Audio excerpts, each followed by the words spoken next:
मेरे शिक्षक साथी और प्रिय छात्र छात्राओं, सभी को सुप्रभात।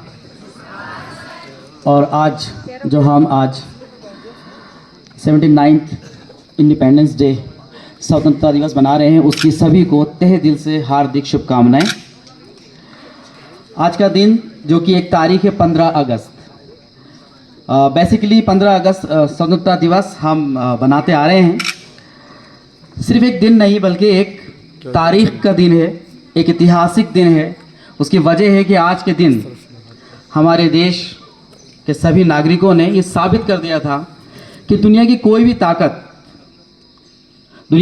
ताकत किसी देश, किसी व्यक्ति, किसी ज़मीन को, किसी हवा को हमेशा के लिए गुलाम बनाकर नहीं रख सकती। और इसको साबित करने का दिन है आज, जिसको हम आज की हवाओं में महसूस कर सकते हैं, ये आज़ादी। लेकिन आज सोचने वाली युवा पीढ़ी के बीच एक सबसे सोचने वाली बात यह है कि क्या वास्तव के अंदर सोचिए कि आप आज़ाद हैं या नहीं। इस पर हम बात करेंगे। आज़ादी की कहानी तो वैसे आप अपने इतिहास में सुनते आ रहे हैं, काफ़ी आपने सुनी है। हम थोड़ा सा उसके ऊपर आज प्रकाश डालेंगे।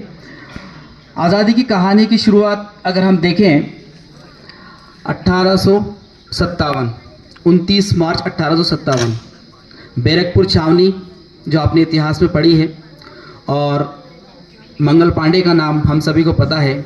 सबसे पहली चिंगारी आज़ादी के अंदर मंगल पांडे ने दी और मना कर दिया कि मैं इस चर्बी वाले कारतूस को इस्तेमाल में नहीं लूँगा। और वो पहला शब्द था ब्रिटिश एम्पायर के ख़िलाफ़ हमारे देश का। और इस आवाज़ को मिलाते हुए ना कोई हिंदू, ना कोई मुस्लिम, ना कोई सिख, ना ईसाई, सब के सब एक साथ खड़े हुए और एक आवाज़ के साथ मंगल पांडे का नेतृत्व को किया। और अलग अलग छावनियों में विद्रोह जो है वो बढ़ा, और विद्रोह बढ़ के वो एक बहुत बड़ी समस्या सबसे पहले अंग्रेज़ी साम्राज्य के सामने हमारे देश के अंदर आई। और उसके बाद दूसरी ज्वाला उठी उत्तर प्रदेश के एक छोटे से ज़िले जिसको आप जानते हैं झांसी के नाम से, झांसी की रानी। उसने अपने घोड़े बादल पर सवार होकर सिर्फ एक ही प्रण लिया और एक ही लफ्ज़ कहे कि मैं अपनी झांसी किसी को नहीं दूंगी। निश्चित रूप से उस टाइम हमारे देश को एक इंटीग्रेशन नहीं थी हिंदुस्तान के रूप में, लेकिन फिर भी हमारे देश, हमारे मिट्टी से प्रेम सभी को था। तो उसने कहा कि मैं अपनी झांसी किसी को ना दूंगी, और ये कहते हुए वो शहीद हो गई। ये एक दूसरी चिंगारी थी। इसके बाद तात्या टोपे आए, काफ़ी ज़्यादा गुरिल्ला युद्ध चला। अंग्रेज़ों को इस रणनीति से निपटने में काफ़ी साल लगे। इधर लखनऊ में हम देखते हैं तो बेगम हज़रत महल, जिन्होंने अपनी अगुवाई के अंदर काफ़ी बड़ा विद्रोह चलाया अंग्रेज़ों के ख़िलाफ़। और उसके बाद हम एक एरा आता है 1870 से 1915 के बीच।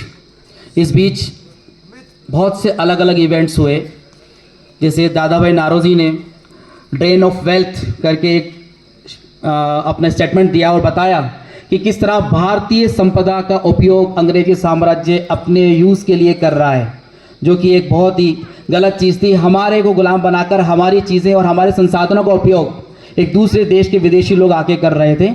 लोगों को इसके बारे में पता लगा। बाल गंगाधर तिलक ने उसी वक्त ये कहा कि स्वराज्य मेरा जन्मसिद्ध अधिकार है। निश्चित रूप से ये एक मनोवैज्ञानिक स्टेटमेंट था भारतीय नागरिकों के लिए कि हम जो कि एक मानव के रूप में पैदा हुए हैं, तो वहाँ पर इंडिपेंडेंसी, स्वराज जो है वो जन्म से होता है। एक बच्चा जन्म से ही आज़ाद होता है, तो फिर उसको गुलाम कैसे बनाया जा सकता है। ये बात लोगों ने समझी। लाला लाजपत राय ने कहा, साइमन कमीशन जो आया उसको इसका विरोध शुरू किया। इसके बाद का दौर आता है 1920 से लेकर 1930 का, जो एक क्रांतिकारी युग कहलाता है। इसमें अंग्रेजी साम्राज्य को जड़ से उखाड़ने का समय आया। और इस समय के अंदर जो अलग क्रांतिकारी हुए, राम प्रसाद बिस्मिल आपने सुना है, अशफाक उल्लाह खान, जिन्होंने अंग्रेज़ी ट्रेजरी जो ख़जाना था उसको लूटकर और उससे स्वतंत्रता संग्राम के अंदर एक नई ऊर्जा भरी। इसके अलावा भगत सिंह, राजगुरु, सुखदेव, इन्होंने अपने उद्देश्य पूरे किए, शहीद हुए। ये सब काम रहा। अंतर्राष्ट्रीय मोर्चे के ऊपर भी हमारे यहाँ से काफ़ी कार्य होता रहा। भीकाजी कामा का नाम आपने सुना होगा। 1907 के अंदर उन्होंने विदेश में भारत का पहली बार तिरंगे को लहराया। और फिर आती है बारी हमारे आज़ाद हिंद फौज की। आज़ाद हिंद फौज, आज के युवाओं को ये समझना चाहिए कि देश की और हमारे इस आज़ाद भारत के अंदर योगदान किसका था? युवाओं का, बुज़ुर्गों का तो था ही। साथ में आपको बताना चाहूँगा कि आज़ाद हिंद फौज, उस फौज के अंदर 10 साल के बच्चे से लेकर 13 साल के 14 साल के बच्चे भी उसके सैनिक थे, बने हुए थे, जो आप ही की तरह थे। मगर उनमें वो जोश था कि हमें गुलाम नहीं रहना है, हमें आज़ाद रहना है। इस बात को लेकर नेताजी सुभाष चंद्र बोस ने जब ये नारा दिया कि तुम मुझे खून दो मैं तुम्हें आज़ादी दूंगा, तो हर एक बच्चा खड़ा हुआ। ना सिर्फ बुज़ुर्ग, महिलाएं और ना सिर्फ युवा, बल्कि सारे बच्चों ने भी उसमें सहयोग दिया। और सबसे बड़ी जो ब्रिटिश साम्राज्य की जड़ें उखाड़ने के अंदर योगदान रहा, वो हमारे आज़ाद हिंद फौज का रहा। ब्रिटिश इंटेलिजेंस की सबसे बड़ी रिपोर्ट ये बताती है कि अंग्रेजी साम्राज्य को सबसे ज़्यादा समस्या का सामना और सबसे ज़्यादा डर आज़ाद हिंद फौज से था, जिसके अंदर भारत के सभी नागरिक अलग अलग मज़हबों धर्मों से शामिल थे।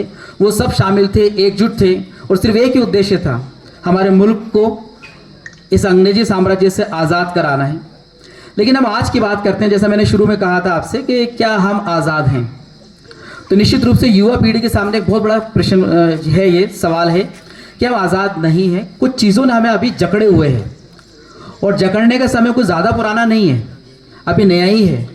आपने जब से जन्म लिया है और जब से सूचना क्रांति भारत में आई है, उस सूचना क्रांति के बाद से उसके बहुत सारे ऐतिहासिक फ़ायदे भी हुए हमें, लेकिन बहुत से नुकसान भी हुए, जिनमें सबसे बड़ा नुकसान हुआ हमारा addiction, social media, addiction of the social media. सबसे बड़ी समस्या इंस्टाग्राम, फेसबुक, व्हाट्सएप और मोबाइल, ये आपको अपना गुलाम बनाते जा रहे हैं, बिल्कुल आपको गुलाम बनाते जा रहे हैं। तो मैंने जो कहा कि हम आज़ाद हैं, तो सोचिए कि आप किस चीज़ के गुलाम हैं। आप अपने मोबाइल के गुलाम हो सकते हैं, आप उसमें चलने वाली स्क्रीन के गुलाम हैं अभी। इससे अपने आप को बाहर निकालिए, तभी आप मानसिक रूप से आज़ाद हो पाएंगे। दूसरी चीज़ है एक शॉर्टकट मानसिकता, जो आजकल के यूथ में एक सबसे बड़ी परेशानी आ गई है। हर चीज़ का शॉर्टकट ढूंढते हैं, स्मार्ट वर्क करने के बजाय शॉर्टकट तरीके से अपने काम को निपटाने की कोशिश करते हैं, जबकि परफेक्शन कभी भी शॉर्टकट से नहीं आता है।